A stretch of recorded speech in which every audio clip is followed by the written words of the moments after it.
suffocates, whisper in the hall, where justice wears a mask and truth begins to fall. Every thread they pull, every lie they weave, in the courtroom's dance, who's left to believe? Oh, the devil's in the details, hiding in plain sight, innocent until the gavel steals the light. True crime echoes through the hollow night, fighting injustice with no end. The devil's in the details, hiding in plain sight, innocent until the gavel steals the light.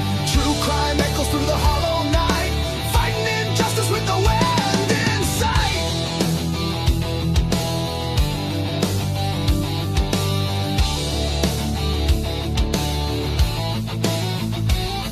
A photograph fades where the truth once stood, blurred lines between the bad and the good. The scales they tilt with every silver tongue, while the broken cry for a song unsung. Black robes sway like shadows on the wall, one wrong word and the mighty fall. Who's a sinner? Who's a saint? The jury's out, but the verdict's faint. Oh, the devil's in the details, hiding in plain sight, innocent until the gavel steals the light. True crime echoes through the hollow night, fighting injustice with no end. The devil's in the details, hiding in plain sight, innocent until the gavel steals the light.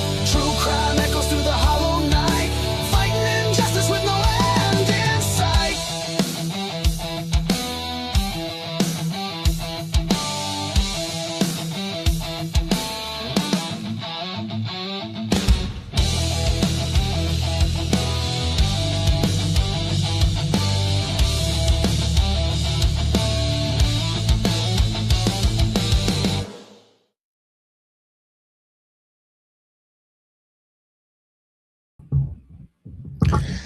All right. Hey. Let's see. Give me a wave backstage to see if I've got microphones. Everything sounds good. Excellent. Okay. So I'm not in my normal situation, and I'm not in my green screen, so I may have some weird ghosting. Look at that. It's horrible. It's horrible. Oh, by the way, the Seahawks won the Super Bowl. I'm so excited.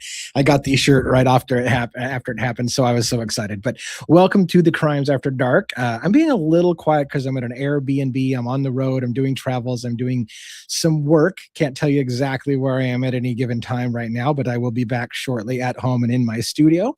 So thank you all for hanging out and letting me come back and check in on the road. I have crazy shit to talk about. I know there's other things to talk about that have happened in the news as well. I got a great big huge dump of Brent Kopaka information from Freedom of Information requests or public records requests that I'm still sorting through right now. Already some kind of interesting stuff. We might talk a little bit about that. And then I'm going to catch up with my panel. I'm doing more travels tomorrow. I'll be in other places. I'll give you a little bit of details and some trivia here coming up. But let me get the panel up first. So let me get Dago on screen. He's the first one backstage. Hey, what's up? Forget about it. And welcome back, big guy. Good to see you. I missed you. Thank you. Thank you very much. I'm excited to be part of the show again. I hate, like, it gives me withdrawals being away from my show for more than one day. It's like, what the hell? Like, I got to get back at my show. I know. I tell them it's like therapy. And then when I don't see them for like 24 hours plus, when I was sick and stuff, it's like, I don't know how to react throughout the day because it's part of my day. So yes, I get it. It's great to have you back, sir.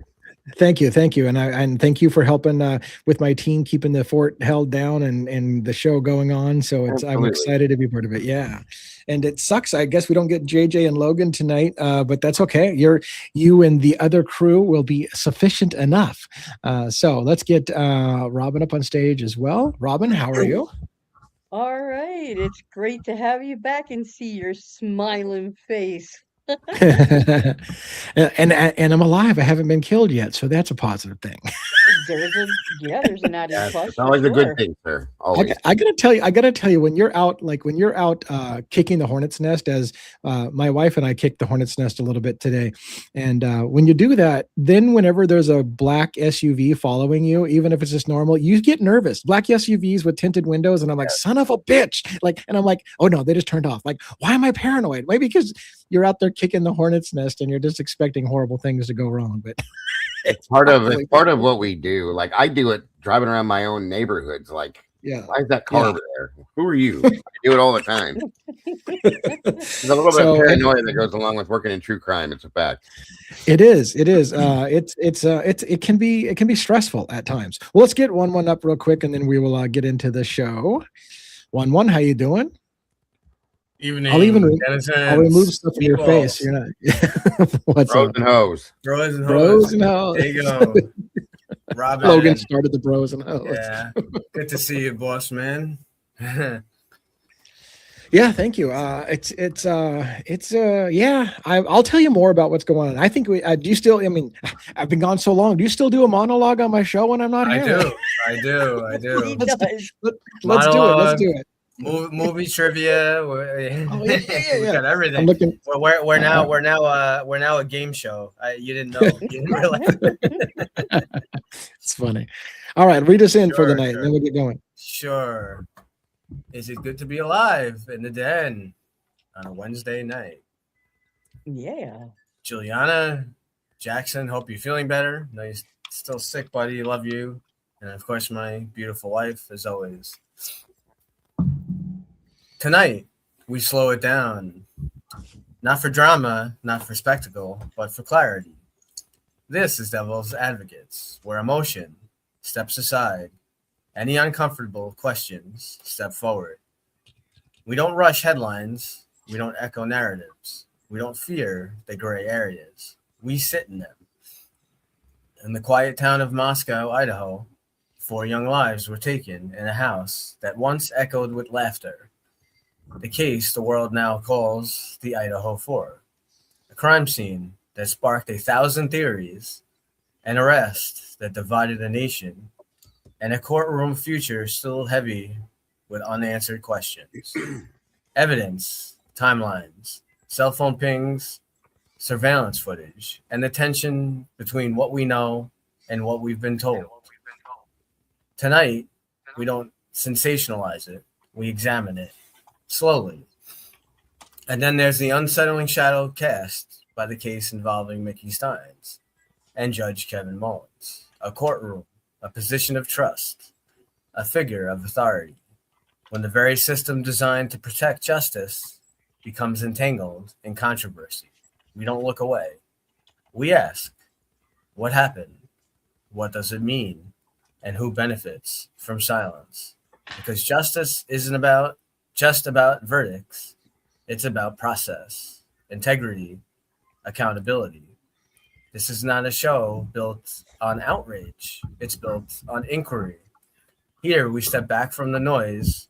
We separate facts from assumption. We challenge narratives, even the ones we want to believe. If you're here for easy answers, you won't find them. If you're here for thoughtful analysis, measured discussion, and a willingness to confront uncomfortable possibilities, you're in the right place. So dim the lights, take a breath, set aside the bias you walked in with, because tonight we listen carefully, we question deliberately, and we advocate for the truth, even when it's inconvenient. This is Devil's Advocates. And with that, live from New York, it's Wednesday night. It's like riding a bicycle. It's like I haven't even been gone for 2 days. It's like, right? Feels like longer than 2 days. It does. It does. Well, thank you very much for being here tonight and sharing some stuff. I'm going to give you a little update. I learned some new things. So I will tell you where I've been. I won't tell you where I'm going to be, but I will tell you where I've been. So I have been all over.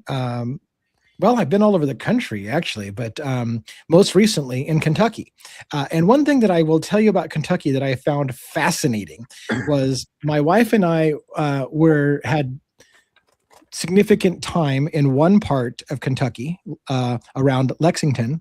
And then we had another significant amount of time in Whitesburg, Kentucky. And it is unbelievable how different people speak in those two parts of Kentucky.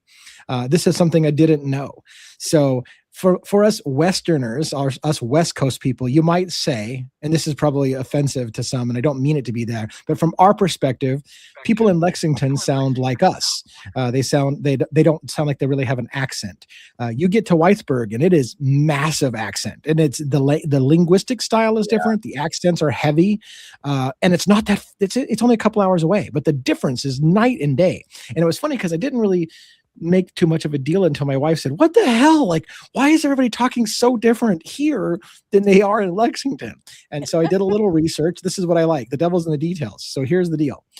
Lexington is more of a college town. It's more of a trade route. It's more of a big city kind of thing. And so because they have a lot of people coming and going from the area, they kind of adapted a more softer language style. But linguistically, the Appalachians is where those in Whitesburg, Kentucky, for example, are, and they're in the Appalachians area, and they have completely different style of language, and they've been kind of isolated from some of that other, like, and it's not, as they said, it's not an education level. It's not like people in Whitesburg are uneducated, but some people, they kind of equate that because the bigger city and the commerce routes basically adapt the softer language that is more like, but it was crazy. It was like the difference of night and day. And I was just like, what the hell? All of a sudden we're in the part of it, and they're just like, y'all, what the hell's going on? The accent came out, and I'm like, what the? But anyways, so education point, I thought that was interesting. Just a little historical stuff. They are very different in language styles. And I guess, some of the people in that area get pressured to try to drop the accent and become more, whatever you want to call it. Not, but no, that's kind of their style. That's what they do there. But anyways, let me tell you a little bit about Letcher County. I told my wife, if we go out to Letcher County to kind of look into the whole Mickey Steins thing and stuff like that, just get a feel for what it looks like and feels like in the county, what we probably don't want to do is spend a lot of time on old country roads. Well, I spent all day driving old country roads. I was all over the middle of nowhere. Oh my God. I was like, we're exactly where I said we don't want to be. But anyways, we went to the courthouse where Mickey Steins shot Kevin Mullins. That is a tiny, tiny courthouse. I met with locals who talk about, they refer to the jail there in Letcher County, that the courthouse has a jail in the basement. The judge's chambers actually has an elevator that goes straight from his judge's chambers right down into the jail down below. They call it the dungeon. That place is tiny. Like, how we always go on and on about how tight Idaho 4 is, how Moscow, Idaho, or that little neighborhood, 1122, everything is tight. It's the same kind of feel. It's this, the freaking sheriff's department is right on top of the courthouse, and the courthouse and the jail and the coroner's office, they're all packed within like one block. They're all they all share the same block. It was crazy how small and tight it is. I'll tell you, I guarantee you, I think we actually saw probably the place where Kevin Mullins was shot because we were going in there looking for some records. So we went in to get some public records and talk to them about the public records, and just happened to be like everything was tiny and small. We're like, oh shit, there's the judge's chamber. It's like right there. Like, you can see everything. And it was pretty surreal being there, and realizing, of course, after Mickey Steins did the shooting, how he literally didn't have to go very far. I mean, like a couple steps, and he's at the sheriff's department holding, it's just, it was nuts. It was crazy. Is that office back in use, or did they have it shut down? Yeah, no, it's in use. It's in use. Yeah. So, it was a busy courthouse when we were there, although it's tiny. It's tiny. Mm-hmm. But it was surreal being there. I will tell you that the rumors from the locals is nutbaggish, to the point that I would be terrified to live there if I had information, because I tell you, the locals have stories. And it's scarier than shit. And I tried to put on my big boy pants and go into the sheriff's office and ask about a couple of suspicious deaths in the last year or two. And I got kind of stonewalled. I got basically told, no, we don't have those records. Go somewhere else, kind of thing. And it was polite. It was polite, but it was like one of the murders was an older one, and like my wife said, she wasn't with me. I walked in by myself. I told her, I said, you know what? I said, I don't need the extra pressure with you being right there, because my wife would have done something that I wouldn't have done. And she's like, I should have gone with you. But anyways, at some point, I said something about a murder or a death, and he said, well, how long ago was that one? And I said, I think that one's like 15 or 20 years. And he goes, well, I didn't work here back then. And my wife's like, you don't have a fucking computer? like that's what my wife would have said. She goes, well, why didn't you ask him? Like, that's not an answer. I didn't work here 20 years ago. Like, you look it up on a computer, dumbass. Like, so Jesus Christ. Yeah. That's a mess. So yeah. But anyways, hey, to be fair, they were polite. They just weren't super helpful. So They weren't super nice. They were, yeah. Not everybody's super nice in Letcher County, and not like Moscow, Idaho, where everybody is super nice. Yes. Pretty much everybody is super nice. Gotcha. So, anyways, I've done enough talking. What do you guys got for me? I mean, I can go on with other things, but what do you guys got for me? About anything? Well, anything? It hasn't really been anything. We've been following the Nancy. I open it. Yeah, we've been covering kind of the Guthrie thing. Idaho 4, there hasn't been anything like groundbreaking. Well, nothing. I mean, yeah, no, you're good. It's not groundbreaking, but I have some issues with a couple things. Yeah. Okay. We all have some issues with a couple things. What do you got? Well, recently I ran the new interview of Scott Perkey. Okay. Yeah. Jesus, Lee. This is the guy that owned the house, right? The one of the owners. Yeah.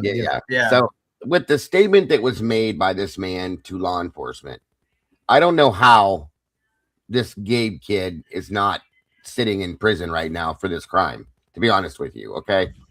They picked this guy, Brian Koberger, that we all know had nothing, there's no proof that he had anything to do with this, but they're telling a story about this kid with knives and saying he was in the house and he did this and did that and blah, blah, blah, blah, blah, blah, blah. They didn't even look at him twice. It blows my mind. Oh yeah, that's the guy. Is that the guy that he had like a mother that would berate him, and he would get mad, and he would go disappear for hours, and he'd go and if I recall, he got into an argument with Ethan and Xana at the Mad Greek restaurant. Yes, and unbelievable. And Maddie was there. Even interview. There was no interview. Like, if I'd have heard this story as law enforcement, I would have swabbed this kid after we found him and tested it against all the blood that was found, all the DNA that was found, and thought, this is yours. And didn't he admit that he had gone into somebody's house and they didn't even know he was there? Their house. He said, he went to their house, and he actually, and then he could have killed them all if he wanted to. Right, he could have killed them all if he wanted to. He followed them home from work, or followed them to the Mad Greek from the college. And then he made a statement that he was in the house and waited for them to come home, and he could have killed them all, but he didn't. So, like, and how the fuck does that just go? Like, oh, that's kind of interesting, but we're moving on. Yeah, yeah. Like, nothing to see here. I mean, I know you're not surprised with no follow up, but there was nothing. Like, this would have been my number one suspect in this case. They didn't even look at him. Yeah, right. He had anger issues. At least check his DNA to the unknown male DNA. At least, right? I mean, and at that point, it was December 13th of 22 when they did the interview. I get it, but that's, again, we have Brian Koberger. We don't need anybody. I don't care if you committed the crime or not. We don't need you. You know what I mean? That's how it works. And it makes you wonder too. It makes you wonder too. Is this? I don't know. I know. Obviously, we know, these girls, they were pretty girls and young or whatever. I wonder if this Gabe guy, if he's the, stalker person kind of that Kaylee said. Well, you know what? Could be. I'm glad you brought that up, one, because I was thinking last night after I was reading through this report by myself again, which you should, guys, who the hell gets freaked out reading reports from a murder case at 2:00 in the morning? This guy does.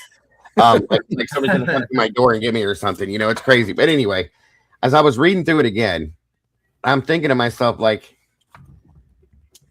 what did you just say? One, like, word for word, what did you just say? Well, we heard over and over about that there was like some kind of stalker. So we know, Okay. we know about the guys. We know about the guys at the store or whatever, that they were vetted. They found them. They interviewed them. They were ruled out. But there's supposedly someone else that Kaylee had said she thought she was being watched like outside when she took Murphy out. And I'm just saying, does that match? Well, here's the thing. This kid said, well, Perky said, every time this kid's mother, by the way, her name's Lana or Alana, something in that line. Here's what he says. Every time they had a fight or she would go off on him, he would take off walking towards the college, to the college area. Yes. And stay out all night walking. Okay. And then show up the next morning sometimes. I see your face, Robin. It's exactly where I'm at with this. So it makes you wonder, could this kid have been standing in the tree line watching? Well, let me break it down further what my thoughts were. And it was funny because when this kind of resurfaced with the interview, I was telling my team, I was like, man, I ranted about this like 7 months ago. I found it, by the way. I found my rant. And one of the things I pointed out was, this is what I drew the connections. This guy had it sounded like he got belittled and berated by his mother. He blamed the university for his mother becoming like a junkie because she had been raped or something like that at the university. So he had this, I think, a love-hate relationship with his mother, right? He can't fight his mother because it's his mother. But when she would belittle him or berate him, he would get angry and then go maybe stalk women on the college, right? And it's like, I'm like, this is classic serial killer MO. I can't hurt my mom, but I can hurt women who look like my mom or remind me of my mom or take my anger out on instead of on this other person instead of my mom because my mom's made me angry. And I'm like, how the fuck are you not looking at that guy? And the thing is he would stay. Perky said that he would stay when his mother would go off on him and make these. She would call him blatantly, folks, a loser, a piece of shit. You'll never amount to anything. You're going to spend your whole life in prison, blah, blah, blah, stuff like that. He wouldn't get upset at all. He just stayed super calm. That freaks me out. He'd take his anger somewhere else. He would walk away. So it makes you wonder, like this is the person. This is the kind of person that just snaps one day and fucking kills everybody. You know what I mean? Yeah. And he had a collection of knives, right? A large collection of large knives. Yes. And it said that when he got into an argument at the Mad Greek with Ethan, Xana, and Maddie, that it was kind of political, and he seemed to be enjoying the fight and getting angry, like riled up. So this guy's got bad news written all over him, and the fact that it just seems like it didn't, because you don't ask questions you already know the answers to. And if he was stalking around there, did Murphy know him? Yeah, maybe.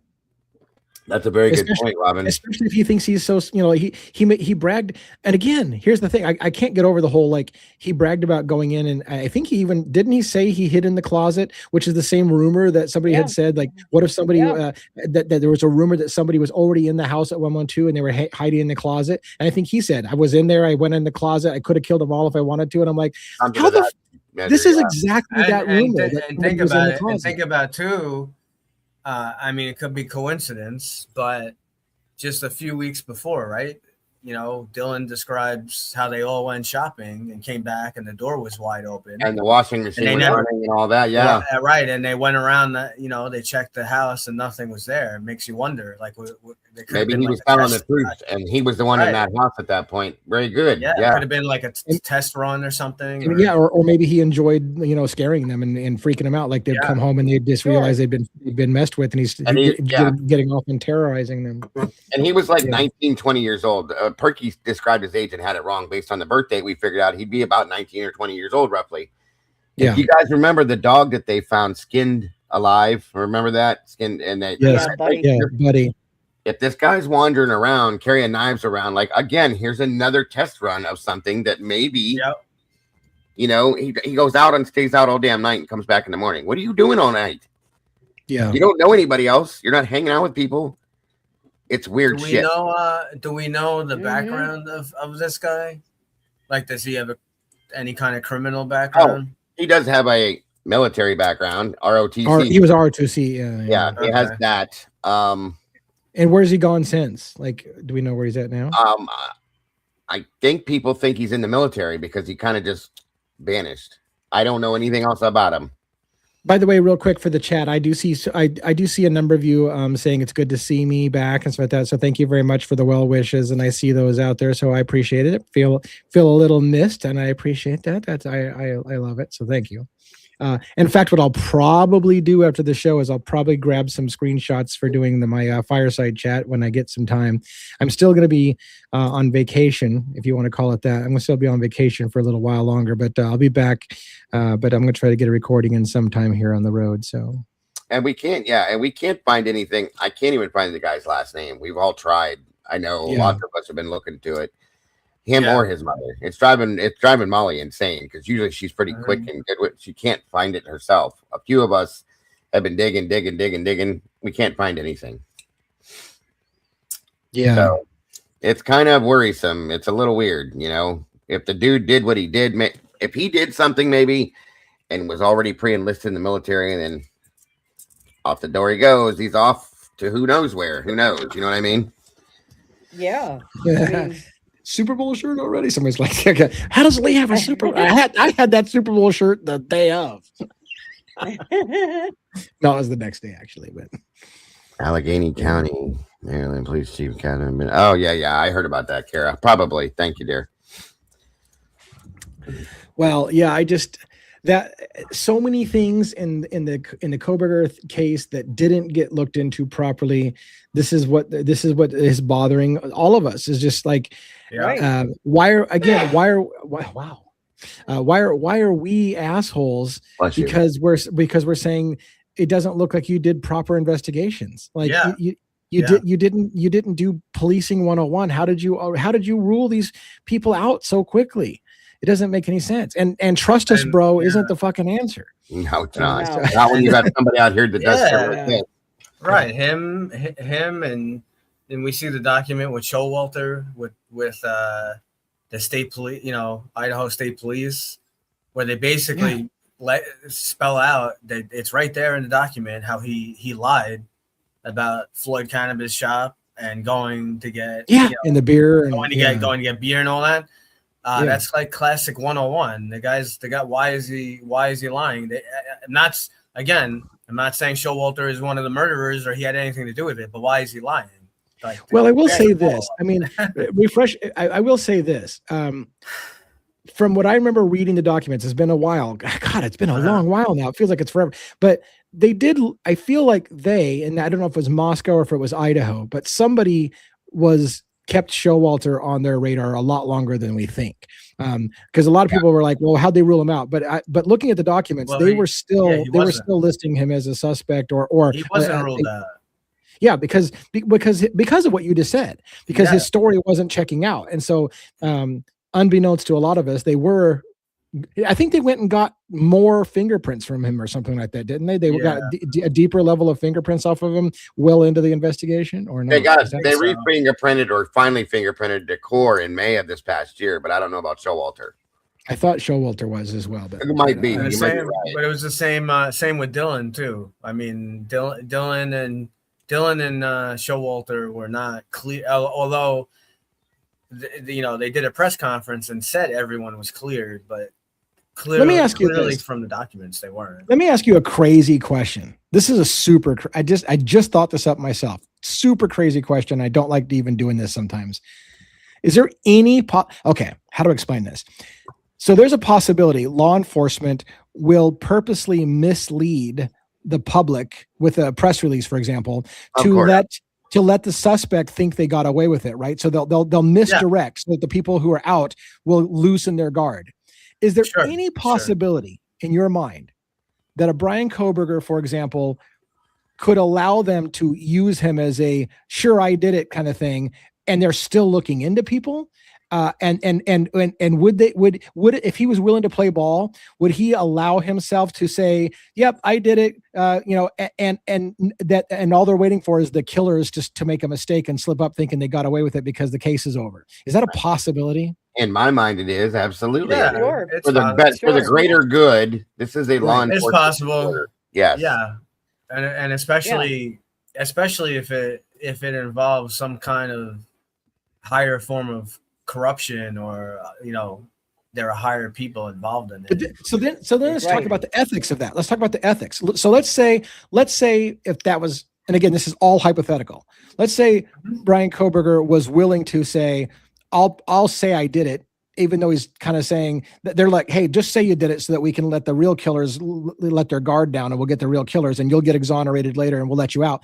Even if he did that, what are the ethics to the public who have gone to the level of hating each other and calling each other names? And, you know, the Gonzalez is calling us all a bunch of losers who sit in our mom's basement making up shit and can't read court documents. If it turns out all along that the reason why it didn't make sense to us is because it was all bullshit, then what about the damage that's been done to society, letting us fight amongst each other for the quote unquote greater good of getting the killers? I don't know. Like, yeah, you know what I'm saying? I don't know if it's crazy. Yeah, I know what you're saying. I could see that if Brian is as into law enforcement support as he would, of course it would be for the greater good. Absolutely, I could see that.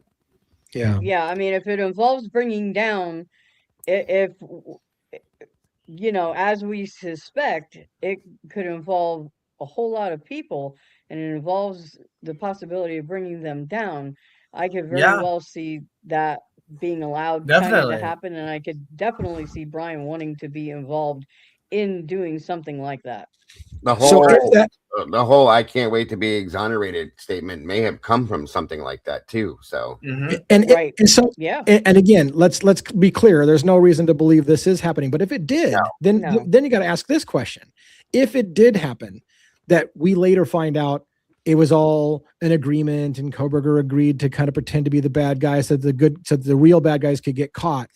Can they make it up to America? Can they make it up to the world and say, "Hey, everybody, yeah, we did play with you a little bit there, but it had to be done to get the real bad guys, and now everybody can feel good because the real people have been put away"? Like, is there a way to undo the damage? I think it would depend on who ends up being the actual perpetrators. How many of them? If there's a multiple 3 or 4 people that they have, how bad of a person these people are, and if they lock them down tight, then sure, I think it could. You know, I mean, just put it out there to the world. Like, we only did this for your own good. We did this to make sure we ensured to get the real people for this. And of course, Brian would have to play ball with that and probably make a statement as well. But I think that could help. I think people really get off. But and since we're going on this crazy thing, let's go one step further. If there was anything possible like this could be the case, what about the families? Would they know that this is happening, or would they be duped as well? And are they going to be okay when they're like, hey, by the way, you were lied to. We told you we got the real guy and that you got justice and vindication, but oops, we lied to you. It was for the greater good. Here's the real person. Would the families be okay with that? I don't think they would be told. No, they wouldn't. They wouldn't be told. Especially Steve. Well, they'd have to be told at some point that Brian's not the guy. Right. They would have to be told if they did go after and get somebody else. But anyways, I mean, eventually, but not till the last second. This is probably a ridiculous level of hypotheticals that we're playing. But the point being is that it just leads to some of those questions. Like, is there ever a possibility that they could do something like that to let the real killers let their guard down? But there's a creator out there. I said it earlier, but I will say it again. I have firsthand experience. I know for a fact. Okay, I'm involved in law enforcement. You do not have to have a criminal background. Yeah, right. I hear this all the as time. a CI. Okay, yes, if you have a history of drugs and certain elements in your past, yes, you may have. There may be a higher chance because of what you're involved with, and the people that you hang out with tend to be involved in criminal activity. So you may run in some of the same crowds. You may hear something. So yes, there may be a higher chance that someone who has a criminal background is enlisted as a CI, but you do not have to have a criminal background to be a CI. We have the info. We covered it. We covered it on this show. We covered it. We covered it. We have a document that proves that there is an agreement between the college and MPD. We have it. It's right there. We don't know who they are, but we have it that even shows it. You know? That C does not stand for criminal. It stands for confidential, folks. Correct. That's what that means.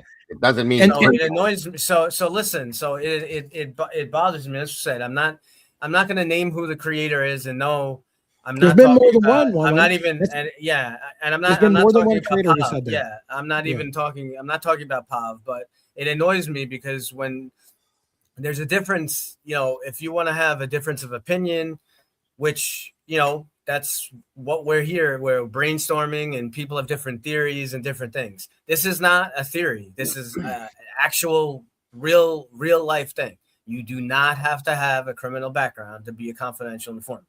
So whoever's saying that, they're wrong. Right. And I was gonna say the document from like you said, the document from the University of Idaho with an agreement to embed officers in the Greek system. That was essentially what those students who worked with law enforcement were, as confidential informants, and they didn't have to have a criminal background. Right. They were just confidentially passing information along to law enforcement. Right. They even do it. They do it in where I work in NYPD. We have confidential informants that work in all different precincts and different units that work with our internal affairs, and then we don't know who they are. I don't know.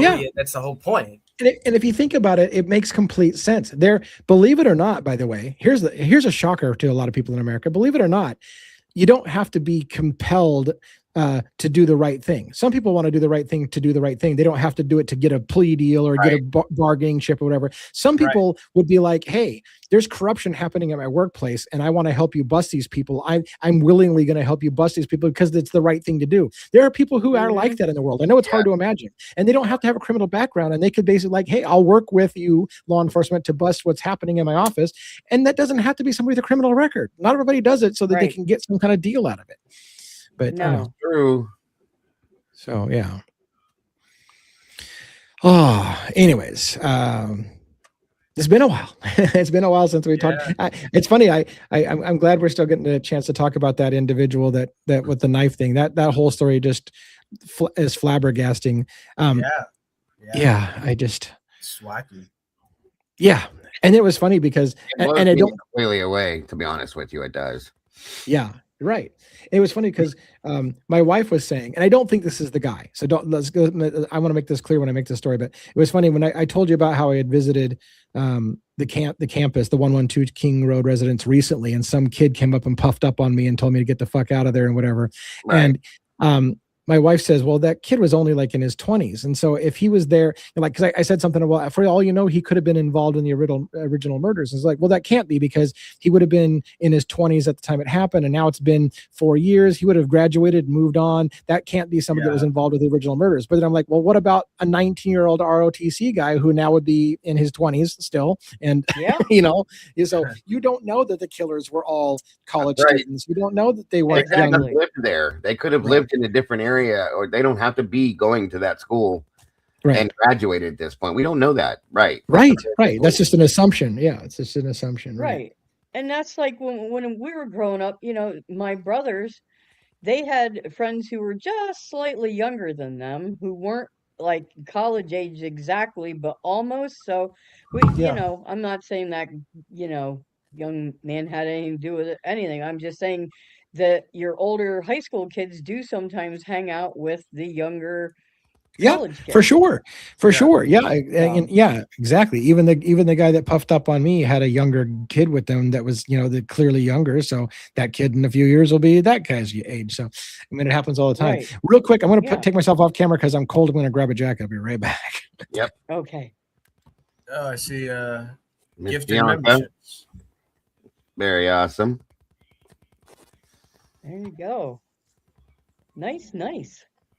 Yeah, I can't figure out why they didn't look at that guy. I mean, he would have been the perfect. I mean, if anything, I would have been right. He'd be high on the list. Definitely. Even if he didn't do it, it would have been somebody more believable to frame into this situation than Brian Koberger was. You know what I mean? Right. Yeah. And I can't figure out why weren't they fingerprinting people and everybody who was Well- there should have been fingerprinted. Why are you fingerprinting Jack Decor if you already have Brian in on going to trial for this anyway? That's another thing I have Right. questions about. Like, That's weird. they're very Well, weird. and I guess that's kind of why I went down that weird exercise of, is it possible that he agreed to the plea because they're looking for somebody else still? Because maybe they were still looking for somebody else, and maybe they want. I mean, it sounds crazy, but is it at all possible that they're still looking for somebody else and they want somebody to think they got away with it and they're still investigating the scene? But I don't know. That makes perfect sense. It doesn't sound crazy at all to me. And if that's the case, man, he'd have to get a pretty good payday for that shit. Or maybe, like you said, maybe some people just want to do the right thing and they're willing to do it. We don't really know the answer to this question. It's I've had this question too. It's come up. We don't know, but it is something there. Yes. Yeah. She was estranged. She was estranged in some way, right? Yeah. That victim statement by that girl that was going to move with her to Texas said that she basically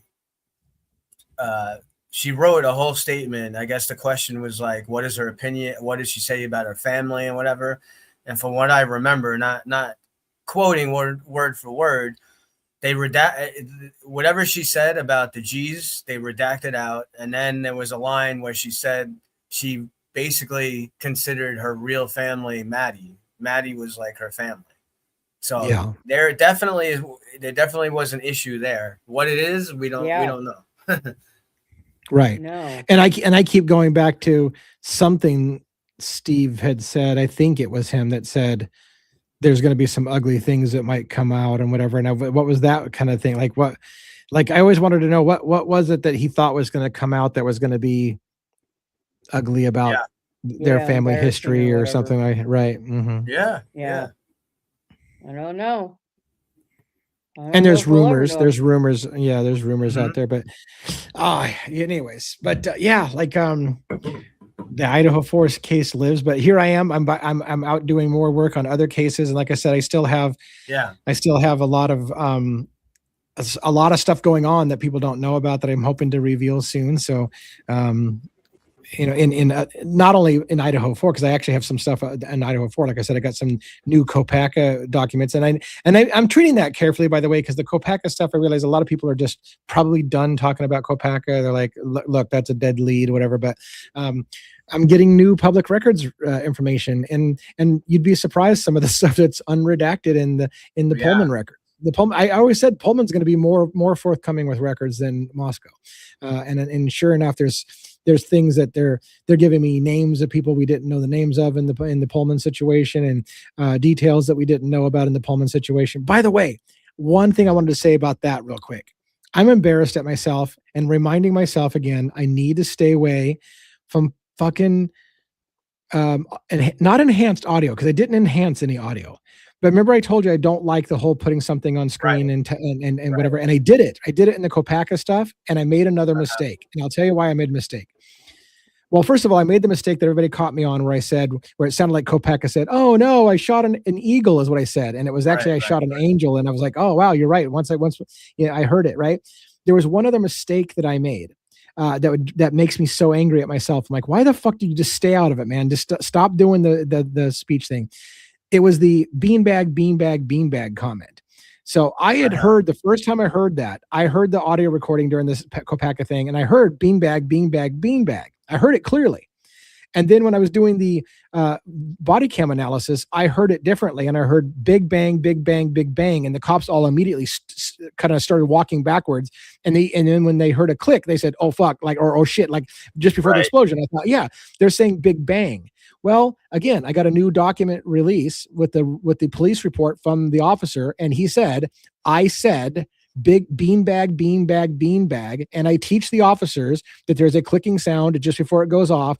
So what he explained in the report was they did use explosive ferret rounds that they call beanbag rounds because it has a more non-lethal package payload in it, right? So it still is an explosive round. It still is an explosive round that exploded inside the room, but it was a more of a non-lethal type of explosive round. So he did refer to it as beanbags, but it was like a combination of both. It really was an explosive round fired in there. It wasn't just a beanbag that was shot at him. It was an explosive round filled with maybe beanbags or something, or whatever the case may be.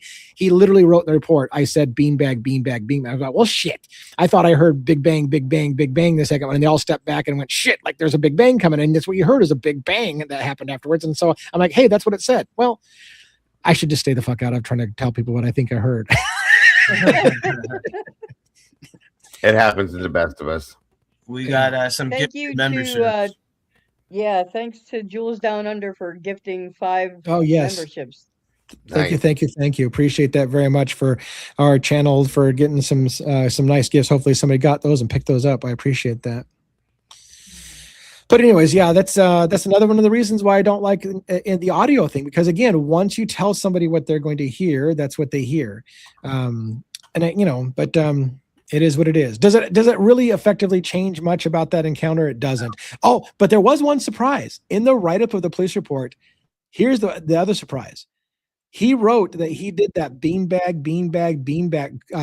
comment twice. Once at about 1:40 in the morning, and once again at 3 in the morning, because they had fired canisters twice at him, and so that was a surprise to me. I only heard one, but apparently they did it twice. And I'll just leave it at this. There's some questions about the timeline about when things happened. So having them do it twice can lead to some fuckery with the audio. Yep. But we'll leave it with that. But yeah. Makes sense. All right. What else do we have? We've been following the Nancy Guthrie case. Yeah. We did cover it the last 2 days a little bit, and that's like, I don't know if you saw anything on it. The Nancy Guthrie. It's super. Super I saw the thing about the Ring camera, and there was talk about how they almost didn't think that they could recover the camera, but due to some kind of files not being overwritten, they were managed to be able to find a few frames or whatever of the abductor, or who they believe was the abductor, and a ski mask and stuff like that. So I saw that, but do we have proof of life on this individual? I can't remember. No proof of life. There hasn't. No proof of life. Weirdly. What was it? 3 ransom? No, 3 ransom things. 3 ransom notes now. Yeah, and then supposedly TMZ received another note where they're saying that they know it's not really a ransom note, though. It's kind of like, I know who the kidnapper is, and I'll tell you. I'll tell you who it is for one Bitcoin, which is $67,000, I guess. So, and it went to TMZ. Like, none of these messages have been sent to the family. They're going to networks, and it's very weird. It doesn't fit like a normal ransom. The whole thing is fishy. Yeah, spending 41 minutes there. Usually, you go in, get out quick. It's just, we haven't heard anything from the family in 2 days now, solid. And really nothing from anybody else about anything about Nancy. That's the weird part. So I don't know. The whole thing's just weird. A lot of it doesn't make any sense at all. Here we go again. Right. Yeah. So and Dago, I watched the video again that they released. That they put on the official video. I know. Yeah. I know people are doing all kinds of. This is what happens with this stuff. With the color AI, people color in, they add in stuff, they do all kinds of nonsense, which is really a disservice. I don't know why people have to do that. I agree. If you watch the video again, actually my wife brought it to my attention. If you notice when the guy walks up and then he walks back and he's near the shrubbery, it looks like he has like his left knee or left leg, like he has some kind of injury or something. Yeah, if you somebody pointed that out to me. I saw that. Yeah, I pointed out today because I've watched that video 1,000 times now. Just watching him walk up, and I said to them today at Discord, I said, it's bothering me, but it looks like when he walks up, first comes through the archway, he puts his head down, which I'm giving. He doesn't want his face seen, but it almost looks like he hesitates, like he doesn't want to do it. If you watch that and you look at him, it's almost like he's like, oh man, I don't know if I want to do this. That type of a reaction he seems to be having. Now that could just be me seeing that, but that's how I keep. Now that I'm seeing this, that's what I keep seeing. It's like he hesitates. He looks both, which I get that too, but it just I get a feeling like he's like standoffish with doing this. It's weird. I don't know. Yeah. I don't know why I'm getting that feeling with this, but so the bit. Go ahead, Robin. If this is just a weird theory, I guess, but if he knew somebody else was going around back, was he purposely there just to kind of throw people off? Mm-hmm. Yeah, that's what they said to me at chat today. I mean, because picking up plants, I mean, that takes time. You're picking up these plants out of the planter. You're going back up to the door.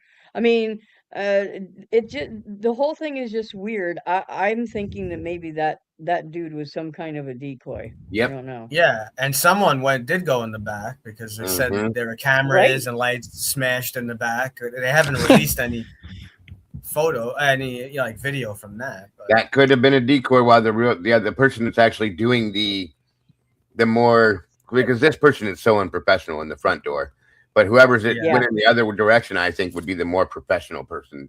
I watched something. I saw something earlier that said that guy Tommaso. So that's the son-in-law, right? Right. Yeah. That he had that again. Doesn't mean anything, but that he has some kind of gambling debt as well. I was watching. I've heard that too.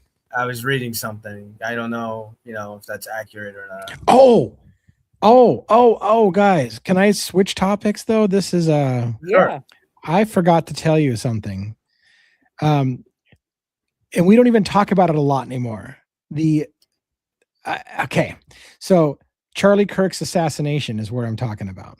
So I happen to have a conversation with somebody who dropped a bomb on me. He's like, hey, are you still covering the Charlie Kirk situation? It was my buddy who I'd grown up with, who stayed at his house before taking a flight. And he dropped a bomb on me like, have I been out of the conversation so long? I don't remember. Out of all the talk, you remember back in the first 3 weeks of that assassination, you would have snipers coming on arguing about whether or not a 30-06 would take someone's head off or not, and how it's not possible it was a 30-06 and whatever. In all those discussions, I don't remember a single person talking about frangible rounds. Did you remember hearing anything about frangible rounds? I didn't fucking know this, and this is insane. No. A frangible round is a round that's designed to powderize as soon as it hits its target. It's done in training a lot. And it's World War II type stuff. That rifle was an old World War II type rifle. A frangible round was designed to explode and powderize and not cause massive amounts of damage. And I looked it up online. It's a total thing. And so they said, if here's the thing, if he was shot with a frangible round, it would have caused huge cavitation in the neck, which is what you see, and an explosion at the side. And why it wouldn't have blown his head off, because it wasn't a typical round. It was a frangible round. Now, here's the counter to that. If it was a frangible round, there's two possible explanations, because it wasn't a common round. It was just a training round. So did, for example, the shooter really borrow his grandpa's old World War II type rifle that happened to have some training rounds, and he just didn't realize it was a frangible round? Or they said an assassin might actually use on purpose a frangible round for other reasons, which is to avoid damage to other people and things like that if the wrong target got hit. So then it becomes, is that more indication of an assassin if it was a frangible round, or is it just coincidentally the old man's gun with old training ammo that Tyler Robinson used? But anyways, I thought I'd never even heard that discussion. Is that the first time I'd heard that discussion? Yeah, I've never heard that. That's really interesting too. Interesting. It is interesting. Yeah, if anybody's interested, look up frangible rounds. It's a real thing, and it's crazy, and it may explain how a 30-06 wouldn't take your head off, because a frangible round's designed to do just that. It's just designed to powderize when it hits something. So that's interesting. Wild. Definitely wild. And by the way, I heard, in addition, one more thing about that, and then we can move on to whatever the fuck you want to talk about. But supposedly that whole doctor that started the whole rumor of Charlie Kirk's spine was hardened by Jesus or God or whatever and caused a miracle or whatever. He never said anything like that. And I guess he got pissed and like I never said anything remotely close to that. It's all been spun out of control on mainstream media and offline sources. Supposedly he's come out and said, I never said that. So I don't know if that's true or not, but Gotcha. Well, I don't blame him for being mad if he didn't say it because I mean that could put his career in jeopardy. Of course. You know, a lot of other medicals in the profession would be like, "What is he smoking?" You're You know, right. does it work like that?" Exactly. You know. Right. So it's just interesting that frangible round thing was a shocker to me. It was like, how did I miss anybody? I don't remember a single person talking about frangible rounds. I've never heard that before today. I'd never heard of it, but I looked it up online, and it's a thing. It's a real round that's designed to powderize. It's very crazy. interesting. Yeah. Now this says that type of round is primarily used for indoor training, close quarters battle, and home defense. Yes, in fact, the way it was explained to me was, he said cops, but he said when you're trained to, like, if you were trained to draw your pistol and shoot somebody at close range, they would practice that a frangible round against like a metal plate at close range, and rather than having a risk of ricochet or whatever, it just would powderize and it'd hit the thing. So they would make this round specifically so they could practice close shooting of like just quick draw and shoot somebody right in front of you kind of thing, and therefore the round had to be like powderized so that it wouldn't ricochet and hurt somebody kind of thing. And so that was supposedly part of the explanation for why the round was developed in the first place. But so is that something you would use in a rifle, like for long distance like that? Right. There was reasons why it was used for training in particular. It was right. There were certain circumstances in which it was used. So that and again, that became part of the argument for and against, which is if the old man, for example, really had a rifle that had some training rounds around, and that's just Tyler just accidentally grabbed some or didn't know it or whatever the case may be, then could explain it. But then they're also saying that round is not common anymore. It's a thing, but it's real uncommon, which could indicate that an assassin picked that round for the very specific characteristics that it had that hardly anybody knows about. So it could go either way, you know. Okay. So okay, that's very interesting. It was crazy, yeah. Look, somebody in here says a Navy SEAL and Jesse on Fire YouTube tested frangible rounds and normal rounds with that type of gun, and it did extensive damage on the hardest animal bone, and it blew up. Oh, so even the frangible round, interesting. So again, it sounds like somebody did start talking about frangible rounds. I didn't even knew it was a thing. I didn't know. Yeah. JJ said back a little bit. I'm trying to find it where he said it. I guess the FBI tested that out too. Yeah, the frangible rounds. There it is. Yeah. Okay. Yeah, I had never heard of it. Yeah. Ever.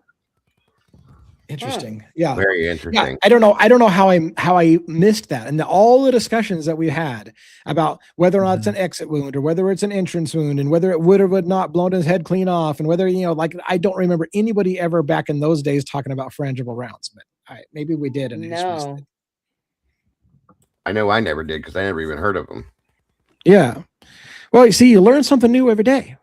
Yeah, definitely. That's what they say. Definitely every day for sure. Somebody had said something about calling all angels. This is the second time I've seen it. What is calling all angels? That's a reference to something, and why am I missing it? I don't know what that is. I know it's a reference to calling all angels. Anyways, they're gonna have to fill me in because it's on the tip of my tongue, and I don't remember what the connotation is for it. But the only thing I can think of is Charlie's Angels. Yeah, that's what it reminds me of right away. Yeah. Yeah. Oh my God! I'm say that on that show. Did they call in all angels? No, they didn't. Oh, okay. JJ said the FBI didn't test it. Others tested them to counter FBI claims. Gotcha, buddy. Okay, gotcha. Yeah. Erica's orphanage. Oh, okay. I see what you guys were talking about now. Yeah, calling all angels. It's a line from was it a Train song or? Yeah. Somebody else said the same thing. A train song. It's a train song. Yeah. But why are they mentioning it? Like what is the reference to that they were trying to make for? I think it has something to do It with. says it inspired by a conversation about balancing our inner angels and traitors. The song is a plea for guidance, hope, and the strength to not give up in a chaotic world. It signifies often a secular cry for help, comfort, or a sign of hope in a dark age or when feeling Gotcha. lost. Gotcha. Okay. Cool. Well, I mean, I recognized the line from the train song, but I couldn't put together what they. Oh, and is it in Drops of Jupiter? I love Drops of Jupiter. Anyways, I could side tangent about Drops of Jupiter, but I'll try not to because it has nothing to fucking do whatsoever with true crime. Yep. Anyway, so yeah, so I'm just I don't have anything else special, so I mean, we don't have to force the show along for another hour if we don't have anything. I just thought I wanted to be able to check in from the road because I happened to be in a position where I could do so, and wanted to let people know why I've been gone and stuff like that. I am working. Yeah. So I am working, even though I say I'm on vacation. I'm more like working. So yeah. somebody has something. Yeah. Oh yeah, we can invite people to come up. Does anybody want to come up on screen and ask questions? Somebody says I have something. I'll throw the Sarah Karwowski. Yeah, exactly. That right, Sarah Karwowski. See if they want to come up on stream. If not, type it into the chat and we'll talk about it. Yep, I threw the link out. For Idaho 4, has a anybody's Jeff Plummer ever been? What was it? For Idaho 4, has a Jeff Plummer ever been talked to? I don't recognize Jeff Plummer's name. Yeah. I don't recall hearing the name Jeff Plummer in context with the case. I don't either. No. Where did I watch the Super Bowl? I watched it from home. I was so excited. I had to, you know how painful it was, by the way, because we often play cards, and they wanted to play cards at my house during the Super Bowl, and I almost said, "Fuck no, we're not playing cards. I'm watching the Super Bowl."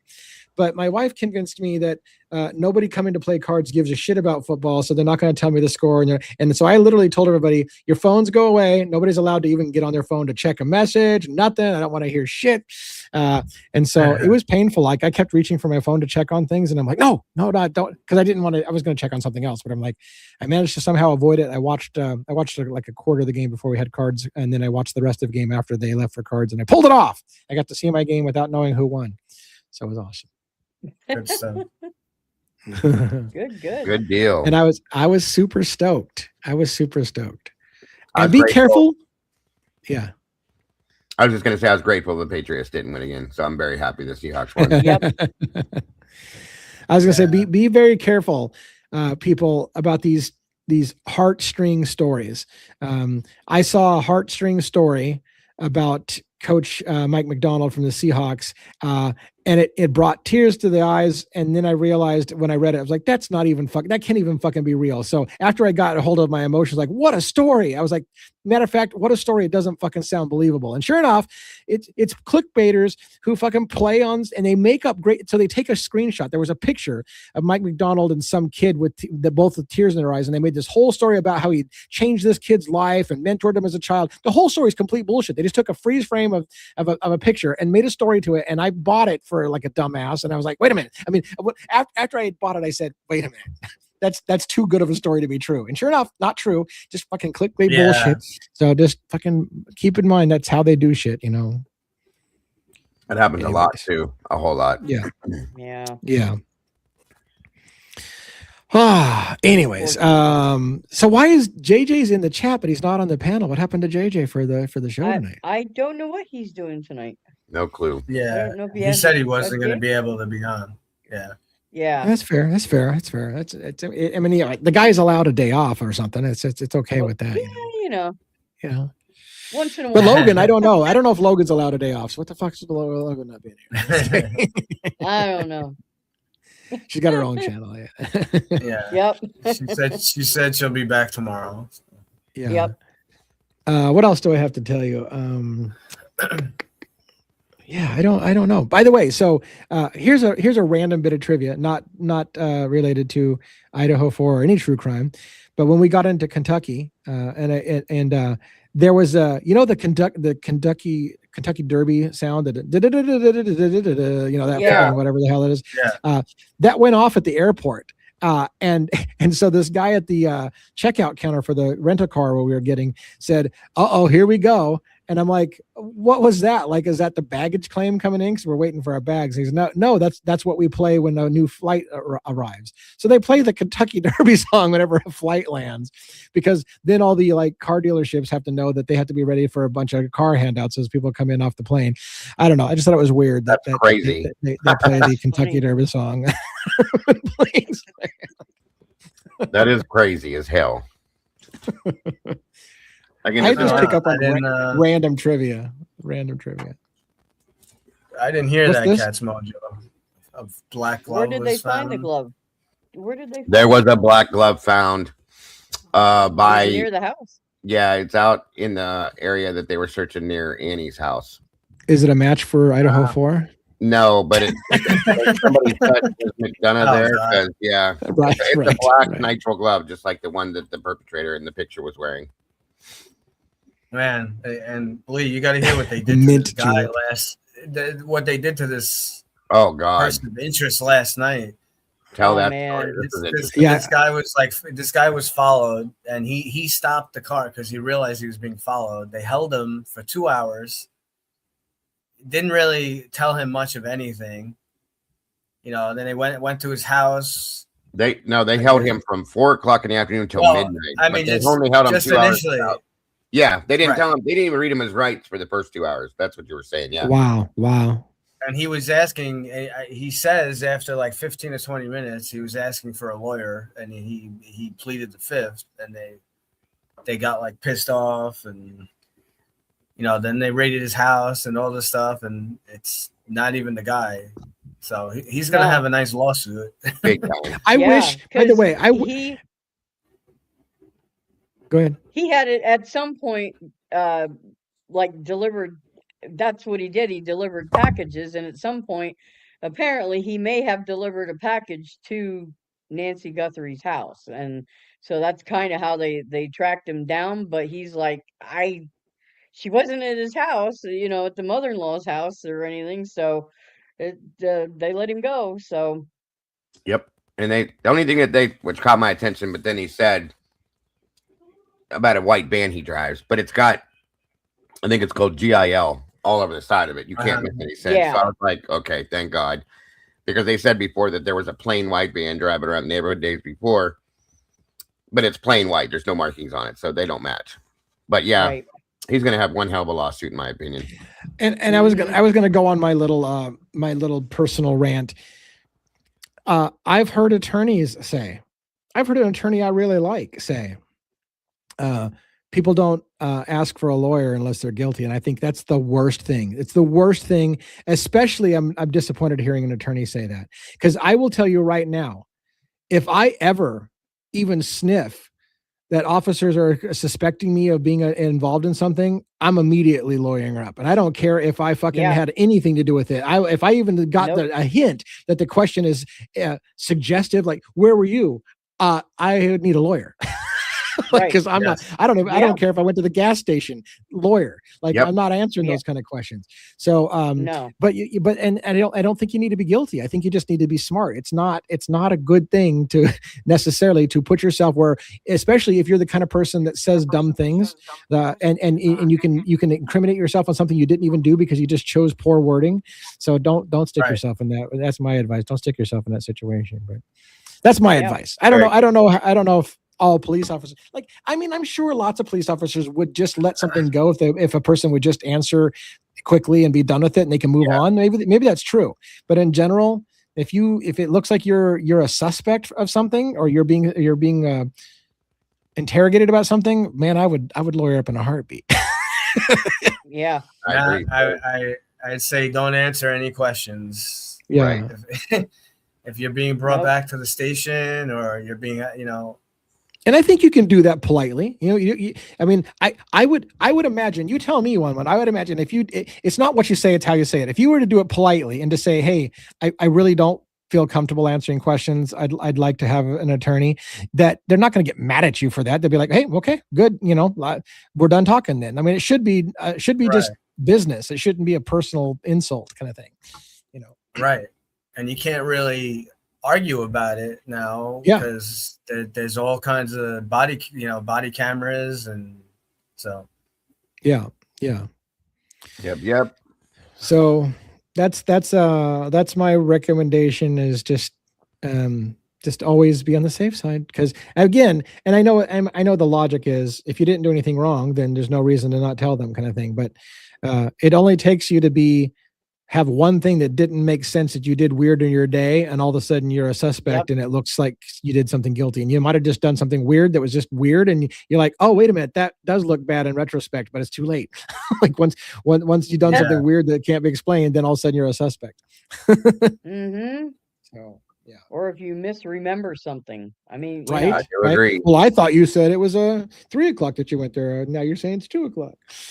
Yeah, well, shit, my memory sucks. Yeah. So, and the more intimidated I get, even if you're stargazing, can't even go stargazing. Yeah, you can't. Right.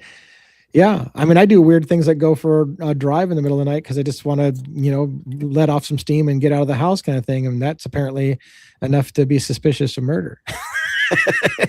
Nobody drives their car at 3 a.m. What are you doing? Yeah, that's a good point. Panda Desert has. I was going to bring that up too. The warrant that they had served on Carlos Palazuela, I think is his last name. I can't say it right. They were looking for, and it's specified in the warrant, medications belonging to the victim, medical devices, things like that. Like what? So here's the thing. We were told with that the medications were left at the house, right? Yeah. Which is why they were so worried about Nancy, because they didn't have the medication. But why are you looking for then medications and medical devices that could belong to the victim? So like what?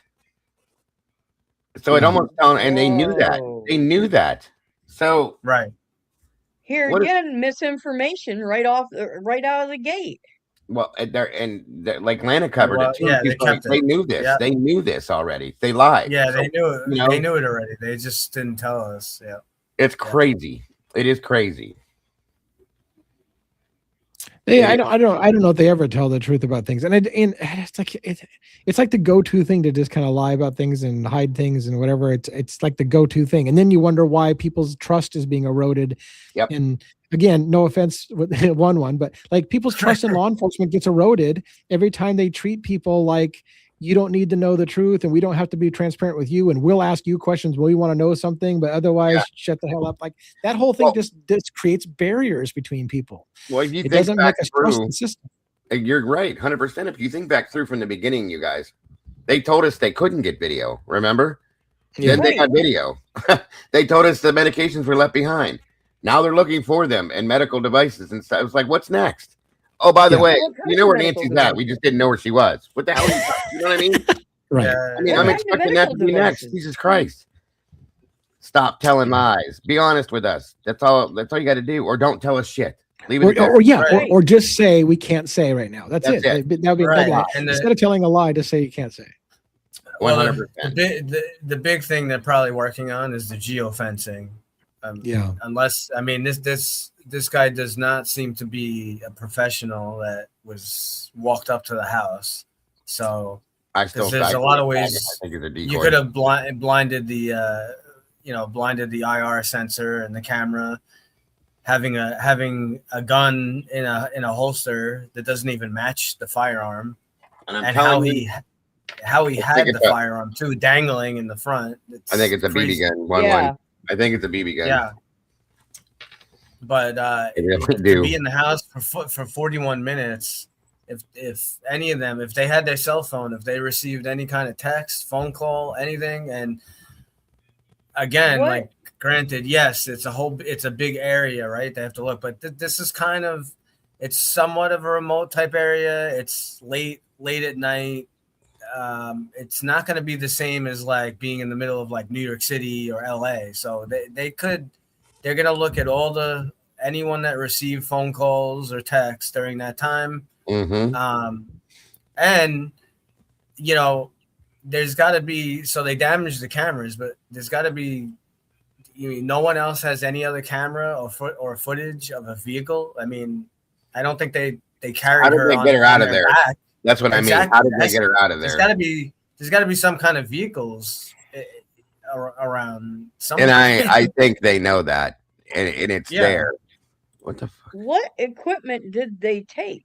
What That's equipment what are we they don't looking know. They for? just said medical devices they're looking for. So to me, it means that there might be something else wrong with her that we didn't know. Or, I Yeah. mean, whatever, if she got sleep apnea or something like that.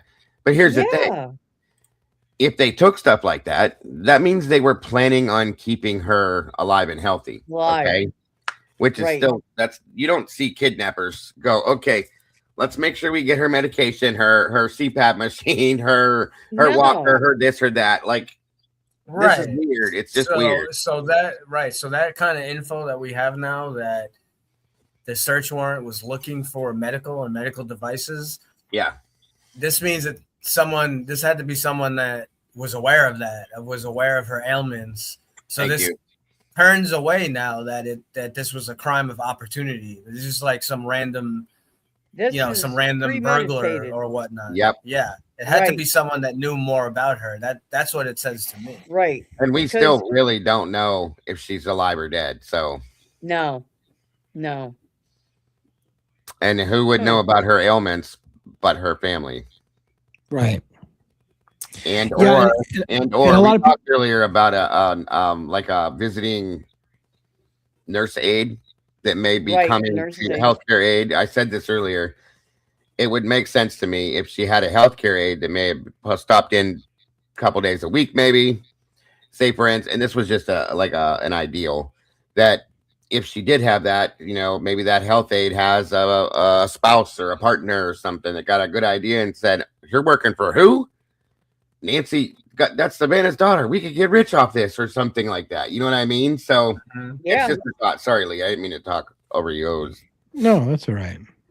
No, I was just going to comment that a lot of people are saying, and yet this all feels like it's just a distraction, right? So if some people were like, well, if they don't want us focused on the Epstein files, you have some big name come out and everybody spends all their time talking about this case doesn't make sense, and all of a sudden nobody's talking about the big issue that they don't want you talking about, which could be something else. So is it all just a big distraction thing? Yes, and that's a whole that's a whole big thing. Because there's other big stuff going on. The whole Epstein thing, which is going to be ongoing for a while, that how it's deep roots to all the dark web and all the dark shit going on. I'm hearing that it's going to greatly affect Bitcoin.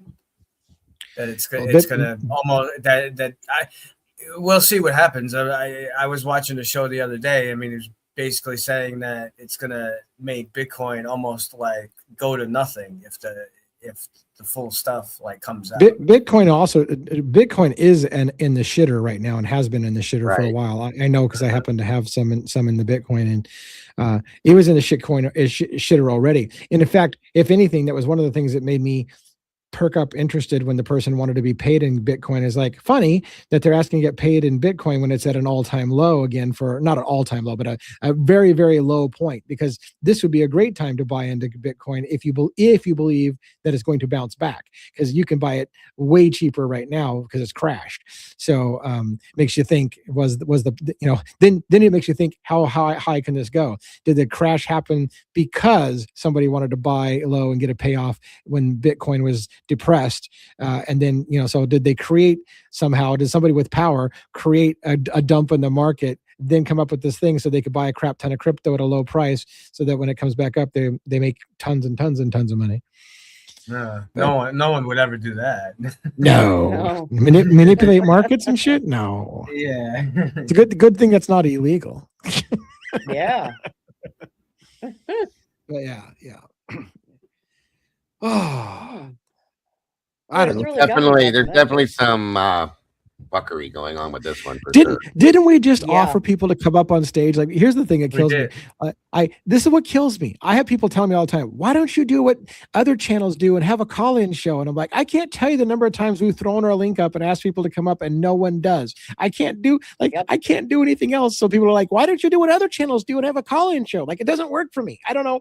It may be, to be fair. It might be because people say DA never shuts the fuck up. So why is the point of going on his show? Because he'll just talk over you anyways. So maybe that's it. I don't know. I heard a rumor. I don't know if you guys followed the Murdaugh trial, but I heard there's a new trial coming for him, possibly.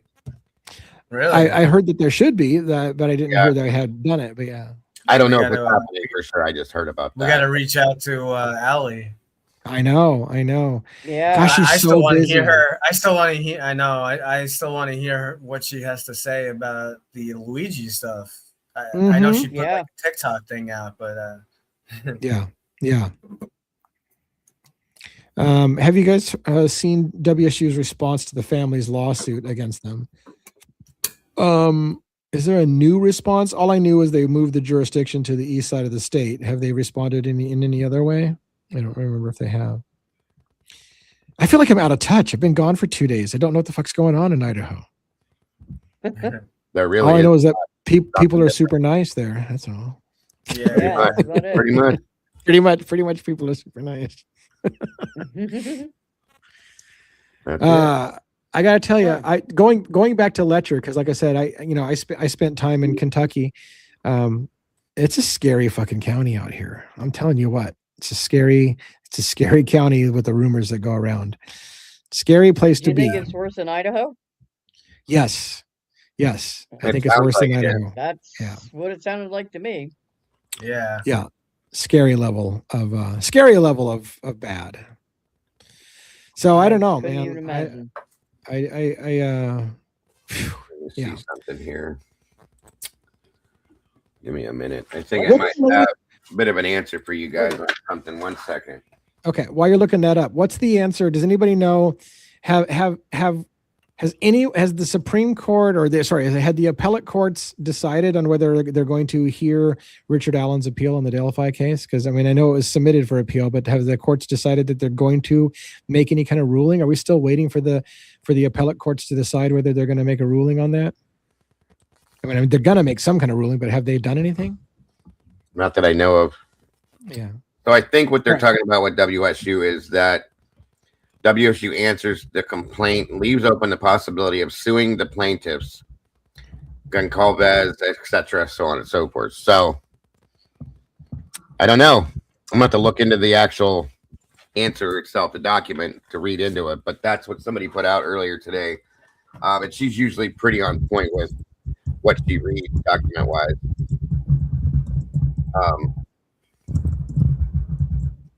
Let's see. I'm doing a quick check to see if there's anything on the on that appeal of Richard Allen, by the way, is a separate thing. I know we got two different topics at the same time.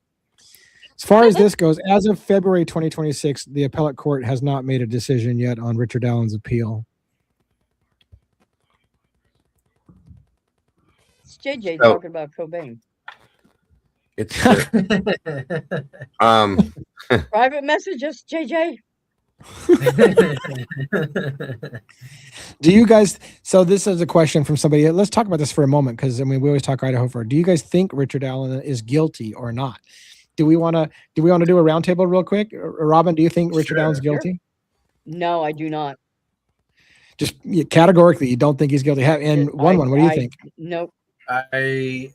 After seeing the further info and the stuff that Dago covered, he went back over it. I just knew like some basic stuff, but then when we started covering it and I watched some of the documentaries and some of the interviews and all the stuff, it doesn't even seem like the bridge guy, in my opinion, is even Richard Allen. I don't even if Bridge Guy is, we don't even know if Bridge Guy is the killer, but to me, I don't even think Bridge Guy is Richard Allen. I think it's someone else. It's Yeah. And Dago, do you have a definitive? You don't think he did or he did do it? By no means whatsoever in hell did that man do that. He's absolutely not the bridge guy. Richard Allen has nothing to do with this crime whatsoever, in my opinion. Yeah, I'll stand on the hill and die there. Just saying. and I feel like that's where I'm at as well. I reading the appeal, it's one of those things that when you read the appeal, you're like, they completely fucked that guy. Like that there's just there's no question that and I didn't follow the original case, but I've said it before. When I watched the original footage that came out of his interrogation, I always felt that he came across as sincere of not knowing what the fuck they're talking about, and they just bulldozed him. And he's like, I don't. You can do whatever you want all day long. Right. You're not going to find anything because I wasn't there. And I was like, that's the kind of shit that I would say. I'm like, you can look all day. I don't give a fuck what you think you have. You can look all day long. You're not going to find anything because I wasn't there. And that was his attitude. People are like, yeah, he's just a really good liar. I'm like, no, that's how I would sound if I didn't do shit. Oh my God. The guy worked in the town for 5 years before this all went down with that stupid picture up all over town. He worked in the damn pharmacy, you guys, and nobody even looked at him twice until all of a sudden that happened. So no way in hell. And Richard Allen is 5'4". Now, first off, I'm like, I agree with 1-1. We don't even know that Bridge guy is the guy that killed these people, these girls. Right. Okay. But that alone, Richard Allen's 5'4". The guy on the bridge is between 5'10" and 6 foot tall. They're not even close. Even close. So it's a joke. It is, and I tend to agree with those things. That I'm really interested to see how that works. And by the way, did we miss some? No, we didn't. Oh, sorry. But yeah, I'm excited to see how the appeal goes, because I feel like it's one of those situations where people again they made up their mind too quickly. They bought in mainstream narrative. And I'm going to say one more thing too. Like, this is the sad part. People lose their ability to think clearly when children are involved. And so as soon as it became somebody killed 2 kids, it was like, we need justice for those poor little girls. And it doesn't even matter anymore if we get the right person. It's just like, well, somebody, and it's like, you just lose your mind when there's kids involved. And people just stop thinking clearly. And so their bloodlust and desire to hold somebody accountable again seems to override getting it right. It seems like too many times. Yeah, I know. I to answer a question and said there was none of his DNA found on anything. Richard Allen's DNA was not found on anything, and none of their DNA was found on anything that he owns. Just like with Idaho, there's nothing there but a bullet, folks. That was not even like done the right way, for lack of better terms. But yeah, there's nothing there that links this man to this crime because he was there. What about everybody else that was there that day? You know what I mean? You didn't see them dragging them in or talking to them or accusing them. But all the people that could have done it, they're not even looking at them twice. Yeah. It blows my mind. Amanda backstage is blowing us up about a new filing that came out just today in the Idaho thing, but I don't know if we can get that live while we're on the air here or not. Is it in the new documents or is it in the? She says it's a court listener, February. In the court 11th. Listener, something that filed today on a response to WSU. Oh yeah, that's what I had, but okay. She says it has to be purchased. So I have a Pacer account for purchase, but is court listener. I don't know if I have a court listener purchase account. Well, I had the transcript. If you didn't want to have to pay for that, I had the transcript. Kathy had it from Kathy Indie Zone, and she read the whole thing. I could read the transcript to you. Is it long or? I could condense it. Yeah, go ahead and condense it and tell us what the highlights are. Hold on a minute. Let me give it to you. Pull it back up because I didn't know. That way you don't have to worry about paying for it unless Amanda wanted to do it a different way. It's up to you guys. Yeah, we probably will, because we're starting to make a document repository on our side, so we will probably get it eventually. But I'm just, if we want to talk about it tonight, we can get it. Yeah, no, that's fine. Give me 1 second here to pull this up. I got to pull the transcript back up real fast. Court listeners for free. Yeah, see, that's what I thought. Silence Unchained said court listeners free. I thought that as well. Pacer requires you to pay a small fee for, but I didn't think court listener did. But got you. Well, give me 1 second here. Transcript. You're doing it live. Yeah. Right. Yeah, that's how seems like how we roll lately. Yeah. It's all right. Okay, where is your? Give me the transcript. There. I'm sorry, guys. Where the hell did it go? I just had it pulled up. I know how that goes. See, I get rattled, and then I get worse. The more rattled I get, the worse I get. Yep. Where the hell did it go? I just had it in my hand, literally. Oh my god. Are you talking about the document or something else? It's a transcript from. She read the document live, which you can play that too. But it's and she's got a legal background, so she kind of understands it all. I just had it pulled up and was getting ready to read it to you, and I took it down because I thought you guys were pulling something else up, and now I can't get it back up here. Now, Cat's Mojo, she just typed, I don't know if it's in relation. First hearing before Judge Emerson on the defense motion to transfer venue is set for the 27th. If that's all it was, then it's just a procedural. Just basically explained a little bit more, like I was saying, how the response about suing the plaintiffs and stuff like that would unfold per se, but it won't come back up for me for some reason now. I don't know what I did. Scroll up and read more, she says. Okay, hold on. From WSU answers and affirmative defenses filed this date, Gonzalez et al. Okay, hold on. I got to go back for.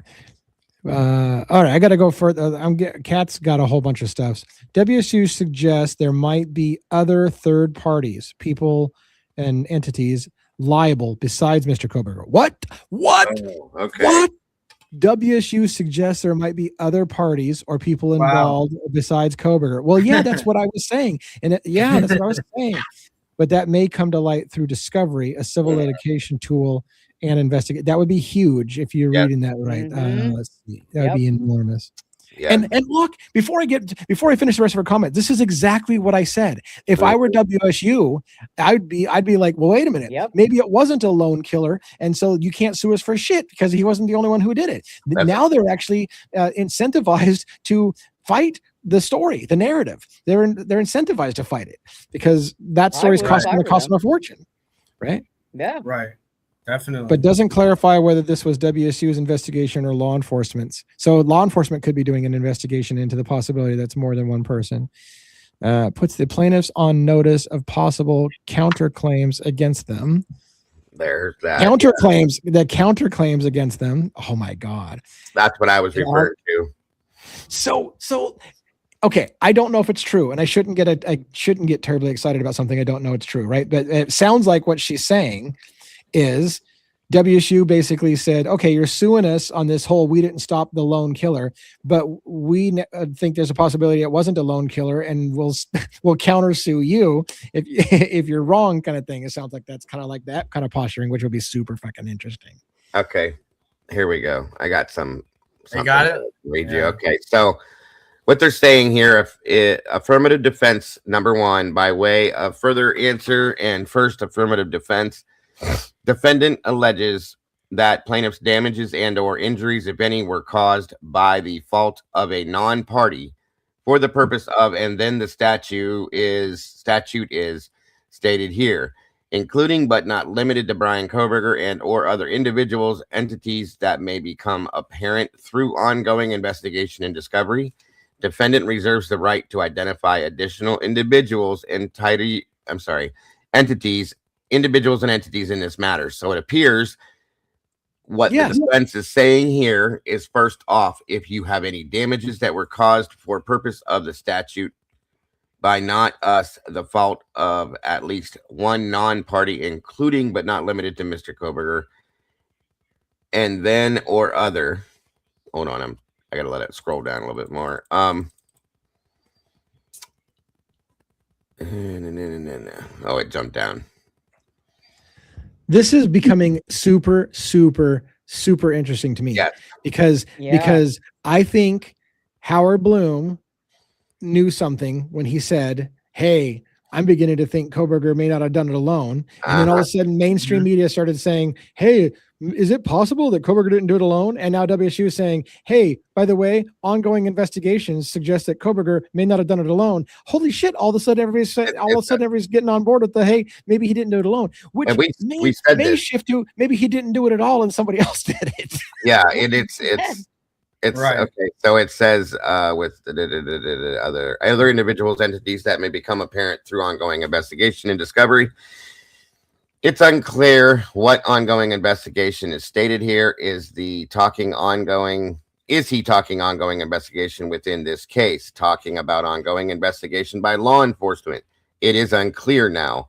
Discovery is a completely different matter, and discovery is something that is a civil tool that will happen in this case. It can include such things as taking of depositions, serving of what's called interrogatories, which call for answers to various questions made under oath or by declaration.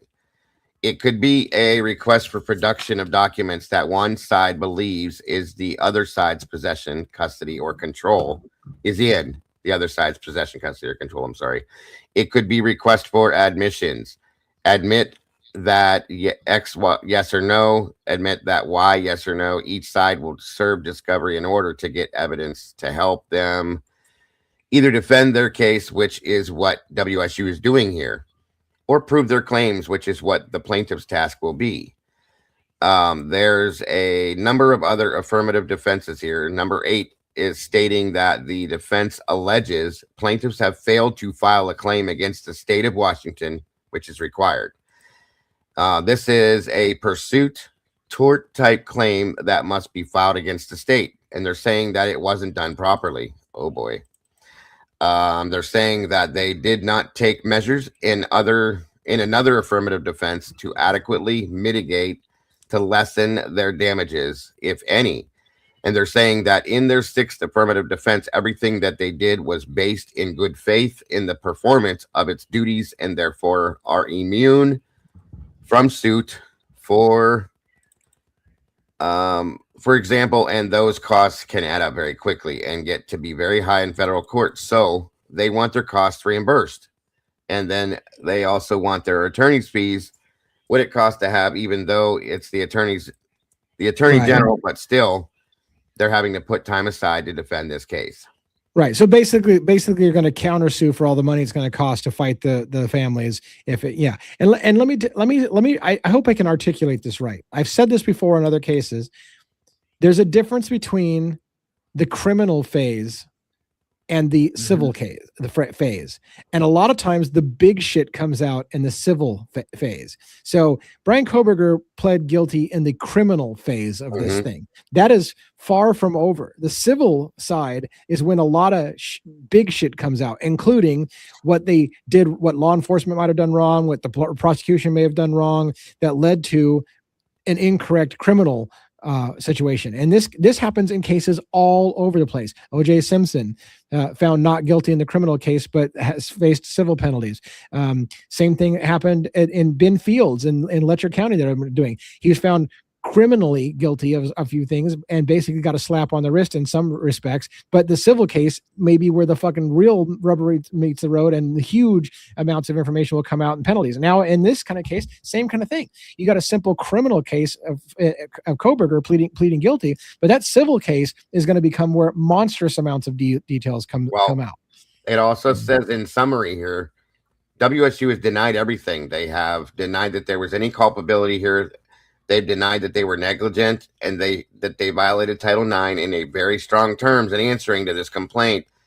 They have raised some other interesting affirmative defenses, left open the possibility that there may be other third parties or entities out. They're stressing that, okay? They're along with Mr. Koberger, who you might want to go after. So, yeah, in essence, that's the big part of that, in my opinion. Here's what I think. I think what reading, I think this is my interpretation. WSU has reason to believe that they withheld information from Discovery from Ann Taylor, Yep. and that there's stuff that's still out there that will prove it didn't happen. Just like I've said, I'll guarantee you this: it didn't happen the way they said it did. It didn't happen the way Koberger pled guilty to. That's not how it happened, and I think they probably know that as well. And when the Discovery comes out, they're going to find that we've all been lied to about what happened. It didn't happen the way they told you it happened. I'm still going with that. It didn't happen the way they said it happened. When Bloom came out the other day, we all kind of got together and said, so shit's going to hit the fan coming down the road now, I think. And I kind of think this could be some of that shit, if you know what I mean. Yeah. I think this is gonna open up some doors or some cans of something that they didn't want to open, I think. So it's hilarious because we as a panel asked this question. Is there any possibility that when the families sued WSU, that they are now WSU going to be incentivized to say, well, maybe it wasn't Brian Koberger, maybe it wasn't Brian Koberger alone, and that they actually are going to open up a can of whoop ass because now there's massive amounts of money on the line, and they're going to we're not going to just eat that shit. Maybe you guys didn't do a proper investigation. And I told you guys I didn't think that. Yeah, I said that. I know on the one panel I was like, well, and all WSU has to do is be like, hey, YouTubers. Yeah. You want to help? I mean, right. Seriously, free labor. We're already here waiting. Yeah, exactly. I mean, I think we all said it though at the same time. Like, this is not going to go the way they think it's going to go for them. No, it's going to have. There's going to be some issues.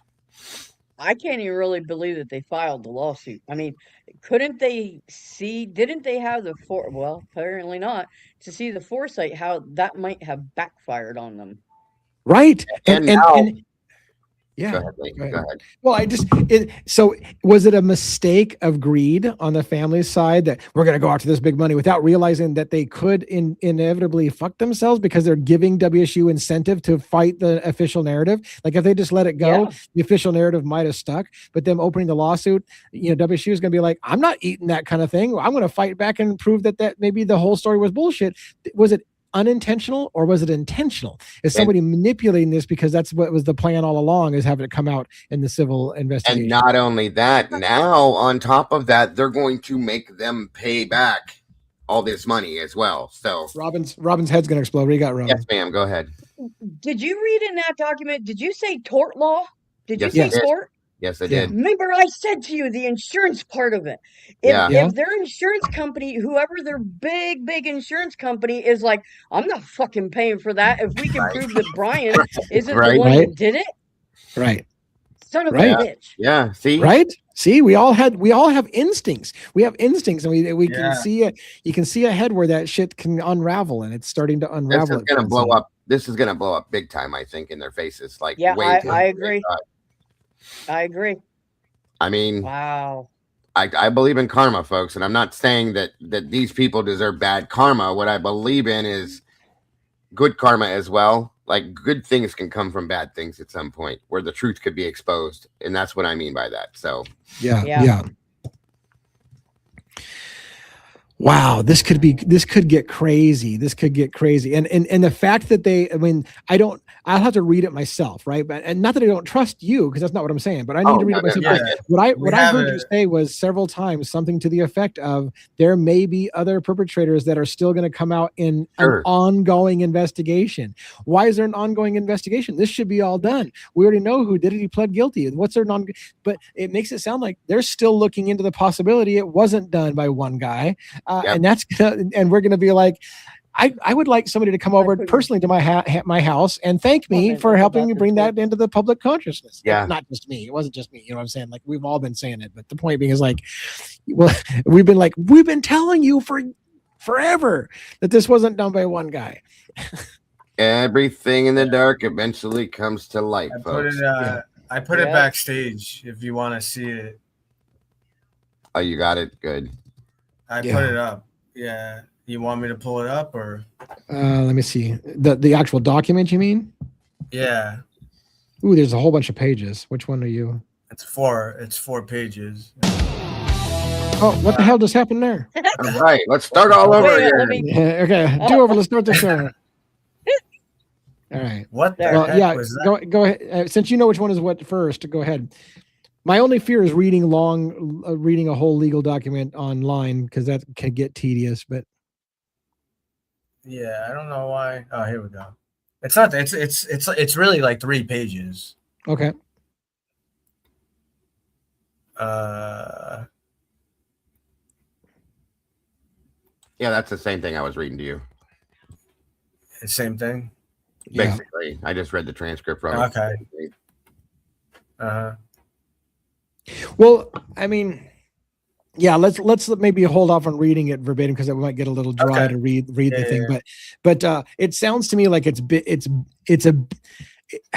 sounds to me like it's potentially huge, right? It's potentially huge, because if they're incentivized to say maybe it didn't happen the way that everybody said it did, and maybe there's still investigation going into other perpetrators, that would be enormous. And then how does everybody feel about this whole, well, who cares if it's other people? He pled guilty, so shut the fuck up. Like, well, maybe some people want the actual killers to go to jail, not just one guy. Right. How about the people Exactly. who are walking Real free? people. Yeah, that's Right. what you should want. Yeah. Everybody should want that. Yep, Yeah. absolutely. If you believe in our country Yeah. and our constitution, you absolutely should want that. Yeah. Yep. Definitely. Pretty exciting. I'm rigid with anticipation. Yes. There's some stuff coming down the pike, I think, on this. So Yeah. I'm looking Like- forward. It's crazy. Yeah, I think- This fucking case, man. It's just nuts. It's never ending, bro. Never ending. Like I've looked. I don't see the end anywhere. Never. Nope. It's nowhere to be Right. seen. Oh Like my more, gosh. And- Lifetime movies and books in the future, aren't there? Jesus Yeah. Christ. I hope if they're going to do a movie, I hope to God that somebody besides Lifetime at least tries to make a decent one that gives light to the victims and everything. You know what I mean? And look, I really want to say this for a question, and I'm not being catty. I do not want this to come off being catty, but you have to ask yourself, what if WSU fights this and proves that the official story was bullshit, and then the families have to pay WSU for the wrongful lawsuit? How horrible it will be for them to have the tables reversed, and now all of a sudden they've got to deal with the grieving of their family, but then now they just lost a shit ton of money in a lawsuit. And that's when they need to turn the lawsuit and sue the fuck. And I mean sue the fuck. Excuse my language. Out of law enforcement and the out state of of Idaho. White County and Yeah. every bit of that. Yes. Yeah. Yeah. That's when they need to do. That's what they should have been doing to begin with. Yep. But And Hitler that could does be turn, and I hope they disbarred. don't have to go through that. I hope that doesn't happen to them in that aspect. But I hope the truth comes out. But if that does, then they need to turn tail and sue Latah, Moscow, all of them for everything. Yep. Period. Yeah. Yeah. Yep. Crazy. Talia, we've been talking about doing that since before Christmas. That mock trial thing. We've been trying to put that together. It is crazy. It is crazy. I have a feeling, guys, that we're going to be busy coming down the road here pretty soon. So Yeah. Yeah. lots Yeah. to talk about. All right. Well, hey, I'm on East Coast over here, and my Airbnb where I'm staying at may not appreciate my excitement on this case, and as I'm yelling at freaking, approaching late at night. So this would be a good time to wrap up, unless you guys want to go without me. So what do you guys think? You guys want to go without me, or want to just call it a night for tonight? We can call it a night. I'm good. Yeah. All right. That's fine. All right, let's do my traditional thing. We'll go Robin, one Dago, and then I'll say goodnight to everybody, and let's go around the horn. Robin, what do you got for close? Well, first and foremost, it has been wonderful having you back. We have certainly missed you. Thank you. Yes. Secondly of all, continue to stay safe out there Thank as you. you continue along your way. You and your lovely wife, and just thanks for everyone coming out tonight. As always, all the mods on both sides, all the chats. I mean, we can, like we always say, we couldn't do what we do without you. Each and every one of you, whether you're here live or you're watching on the replay crew, we appreciate you so much, and we'll be back again tomorrow night. Awesome, and hopefully I will be here tomorrow night as well. It's possibly lining up in the cards. We'll see how my next evening shapes up. It's hit or miss until I get back from my quote unquote vacation, which is going to be Monday night. So I'll be back for sure Monday night, but until then, it's hit or miss on when I'm going to be available. All right, one. What do you got for close? Great show as always. Thanks everyone, meatballs, denizens. If we have any of Logan's people, thanks to the mods. Thanks Dago, Robin, Lee. Be safe out there. Make sure you keep that phone charged. Yeah. About it. Yeah. And we will keep continuing on, asking questions, bringing stuff to you. So I will leave you with trivia. A movie trivia. Let's see. You missed last night. The answer was Ghostbusters. Dago's. I would have known that. I bet. All right, go ahead. Yeah. I gave 2 quotes. He's been on fire. So here we go. Any questions? Yeah, I got a question. Does Barry Manilow know that you raid his wardrobe? I'll give you the answer to that question, Mr. Bender, next Saturday. Don't mess with the bull, young man. You'll get the horns. Oh, I know that line. Oh my God, that's a great line. God damn it, I know that too. I know. I love that. Oh my God, like I gotta work it out. You said the guy's name. Is it Breakfast Club? Yeah. Yeah, right. That's right. That's that teacher. They're like, you mess with the bull, you get the horn. You get the horns. Yes. Yeah. Dago's on fire. Damn, dude. Oh, Amanda said it. I see it there, and so did Tandy, and so did Gulf Coast, and Mitten. Everybody got it. So it's not me. That's Everybody awesome. got it. By the way, as the inside joke, real quick before I bring you up, Dago, for your close, inside joke. So I did do some location sharing with a few people on my team so that if I ever go missing on a back road in Kentucky, they'll know where I was last known at, kind of thing. But what I didn't realize is everybody gets to tell me how much percentage of my battery life's left because it tells them not only the location, but what my battery. And they're like, dude, charge your fucking battery. And I'm like, how the hell do you know what my battery status is? But anyways, it comes with the territory of sharing your location with your team. So anyways, what do you got for close? First off, again, thank you guys. Well, first off, welcome back, sir. It was great to have you back again. We all did miss you for sure. It's a little, I mean, everybody's great here, of course, but it's just different when you're not here. I'll just be honest with you. So, and it's different as in like we all miss having you here. So, not to get mushy on you, just saying. It's great to have you back. Like I said, thank you to everybody within the communities, as always, for being here, guys. Thank you to all the moderators. Thank you again to my producer, videographer. You guys are amazing. I couldn't do this without any of you. And thank you to the amazing 1-1 and Robin again for help put all this together. I appreciate it, guys. As always, keep asking the hard questions, folks. Don't give up and keep pushing forward. Love to all of you. Everybody have a great night, and I will see you. I'm excited for tomorrow. All right. Thank you very much. And let's see if I can put myself on screen. Nope, I can't. Look at that. How about that? I can't. What am I doing? What am I doing? I'm stop it. Bye, everybody. I'm totally out of sync. All right, this is my close. Wow.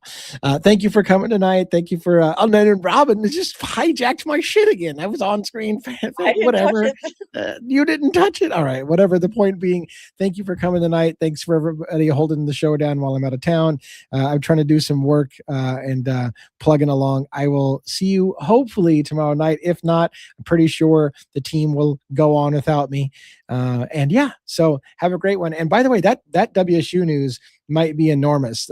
WSU fighting back and suggesting that there may be other entities involved. That's crazy. Who would have thought? Who would have thought? Oh, yeah, that's right. We would, in like the true crime community. All right. Have a great night, everybody. Take it easy.